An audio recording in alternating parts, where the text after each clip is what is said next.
We have Igor Yakovenko on the line, Russian journalist, sociologist Igor Alexandrovich. Welcome to the air. Good morning.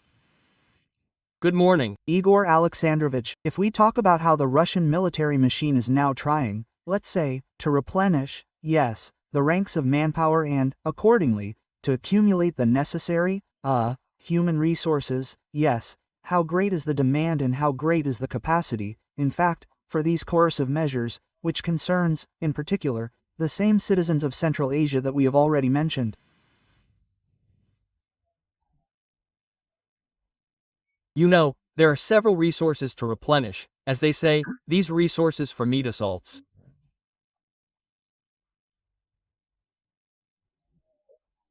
Because, in general, the main tactics of the Russian occupation army consists precisely of meat assaults, that is, laying down a large number of their own soldiers in the Ukrainian black soil. Actually, this is the main tactic, and a large number of manpower is required for this.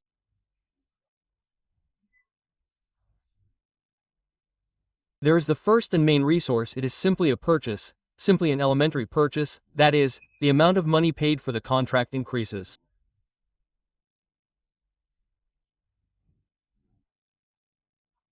Well, this resource is gradually being exhausted, because the number of people who are ready to go even for a lot of money, it is decreasing. But nevertheless, this resource still exists. Basically, this resource is in the national republics, in the outskirts, in small, so to speak, regions, where, the population is poor.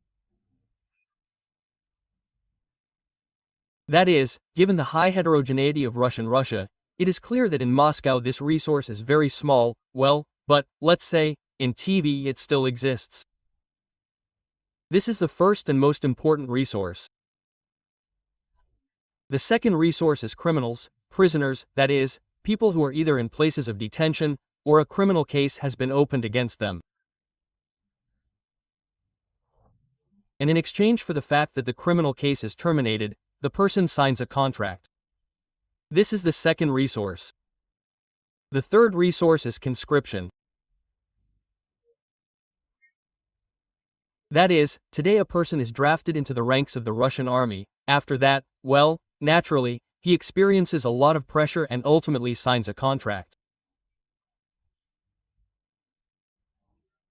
The fourth option is different versions of foreigners.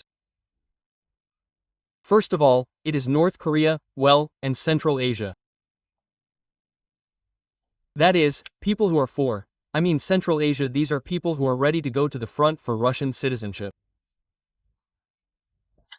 There are fewer and fewer such people. But we are talking about forced mobilization of this category of people.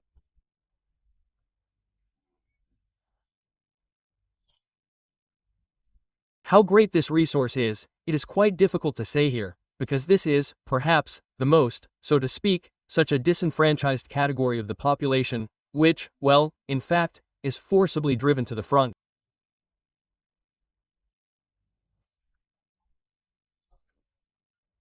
And, naturally, the quality, of this manpower, which is ready to be at the front, it leaves much to be desired.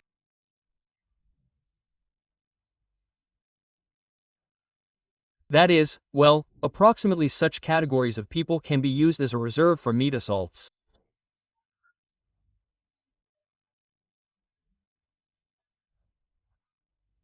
In fact, at the moment those same approximately 640 to 630,000 people who are part of the occupation army, they are made up of precisely these categories of people.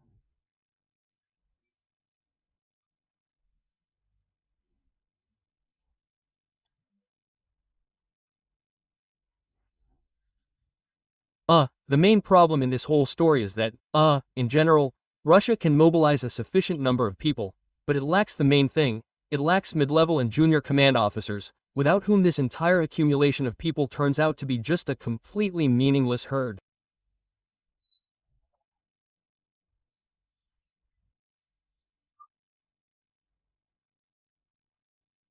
That is, in fact, I cannot say that today Russia has a huge problem in staffing this reserve for meat storms. The main problem is the lack of the ability to replenish the officer corps. That's it. And in everything else, Russia is successfully coping with the formation of this replenishment for cannon fodder. Igor Alexandrovich, thank you very much for joining our broadcast. Indeed, unfortunately, we are watching this cannon fodder and we see it with surprise. It seems to me that the whole world is surprised how Russia treats its own citizens. Igor Yakovenko, Russian journalist, sociologist, was in touch with us. Breaking news, exclusive videos from the front line. Deep analytical reviews and only the most authoritative speakers. Subscribe to the free YouTube channel so as not to miss the main thing.